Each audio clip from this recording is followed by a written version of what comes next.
సనాతన ధర్మంలో తెలియక కొంతమంది అంటుంటారు, ఇంతమంది దేవుళ్ళు ఏమిటి, ఇంతమంది దేవుళ్ళు ఏమిటి అంటారు. ఇంతమంది దేవుళ్ళు కాదు, ఇంతమందిగా ఉన్న దేవుడు.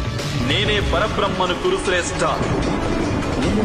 నేనే సత్యాన్ని, జ్ఞానాన్ని, ధర్మాన్ని.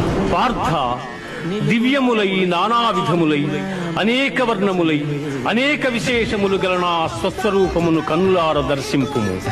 దేవా, ఎల్ల దేవతలు, ఎల్ల ప్రాణులు, బ్రహ్మాదులు, ఋషీశ్వరులు, వాసుకి మొదలుగుగా గల ఎల్ల సర్పములు నీ యందు నాకు గోచరమగుతున్నవి.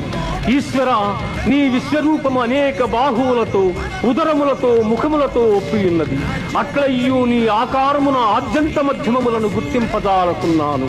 కోరలచే భయంకరమై ప్రళయాగ్ని సమానములైన నీ ముఖములను చూచుట వలన నాకు దిక్కులు తెలియకున్నవి. కాన ప్రభో, నా యందు దయయుంచి నాకు ప్రసన్నుడవు కమ్ము. కృష్ణ, ప్రసన్నుడవు కమ్ము.